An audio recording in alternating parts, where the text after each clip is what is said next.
Do you have any update on Drew Tranquil? We are still receiving information about Drew. We had initial scans with our doctors and our trainers and just seeking another second opinion. We don't think it's going to be anything long-term IR-wise, but we are going to make those determinations here in the next few days, and we'll get that information to you guys as soon as possible. What's the injury, Brandon?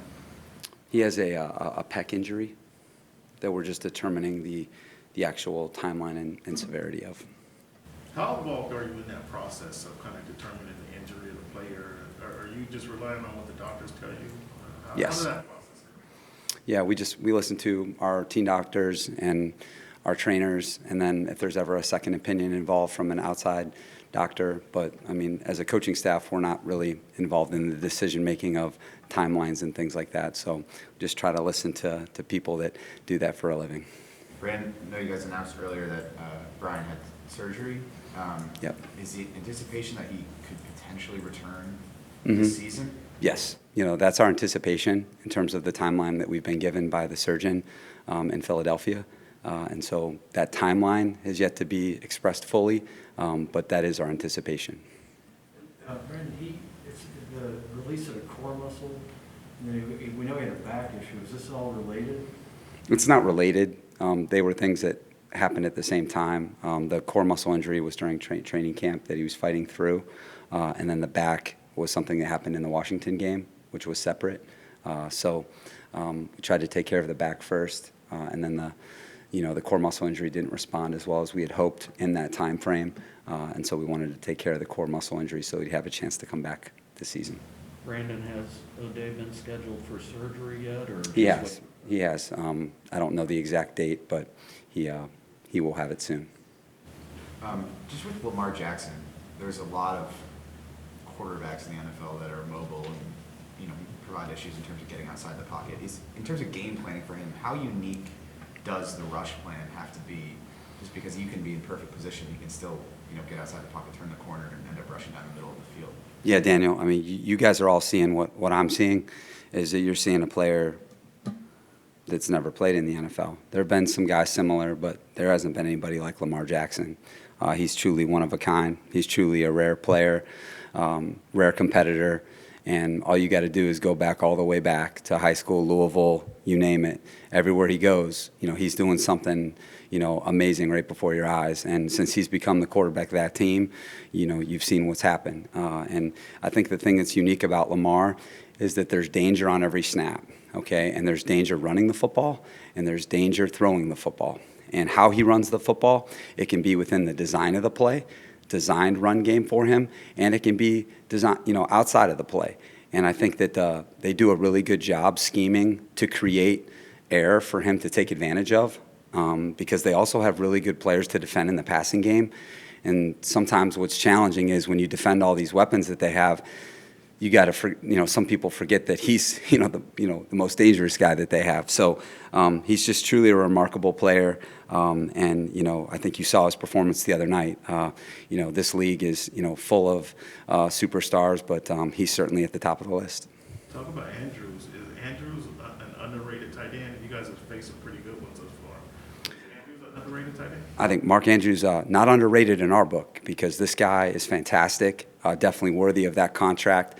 You can see the absolute trust that Lamar has for him in all down and distances, all field zones. But this guy's got outstanding instincts, outstanding feel. He can really get open in the middle of the field. He's great on third down, really good in the red zone. And I think that, you just see two players that really have great chemistry together. And, Mark Andrews is a guy that can play in a lot of different locations on the field, which is why the tight end position is such an amazing position, because of what's asked of that particular position, and he can do all of it well. He can block, he can catch the football, split out from the formation, he can stretch you in the deep part of the field, underneath zones. He's got real toughness, and so huge fan of his game. And like I said, he's one of the top players at that position in the league for sure. Brandon, you went with the walkthrough today as opposed to practice. What was the thought behind that? Yeah, we've had two really tough games. We had the Monday to Sunday turnaround, and then you play in a game like that. And as we go, that's going to be more of our Wednesday mode of operation to get our guys another full day back.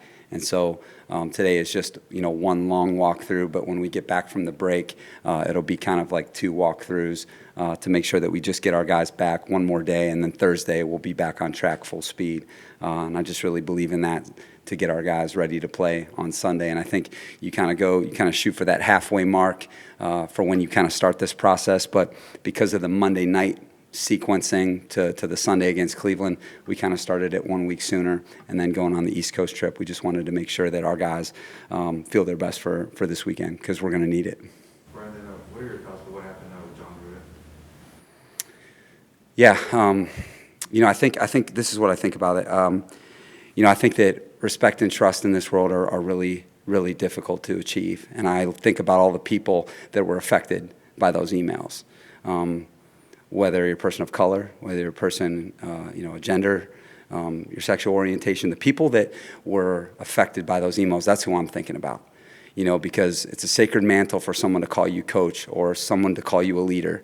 And trust is really, really hard to achieve in this world. It's really, really challenging to achieve, and especially with people with those groups that I just mentioned. All right, and people are really guarded, all right, and they're skeptical of people because of emails like that. And I just think that, kindness and lifting people up and respecting people you don't know, I just think that, that's such a big part of our thing here is listening to people and learning about people, because I think what you'll discover is that we have so much more in common than not. And I think that, for someone like me, it's just incumbent upon you to set the example every single day so that people that were, talked about in those emails, that they don't need to feel that way. They shouldn't feel that way. And it's, hopefully, all of us can learn from this, that it's about bringing people together for me, so that people can become, the people that they dream about. And I think that, for me, leading this football team and being someone, hopefully we can, be a light for those people in those emails, that not everybody's like that there's far more people that will love you than the opposite. And hopefully this will be a chance for everybody to come together instead of go apart.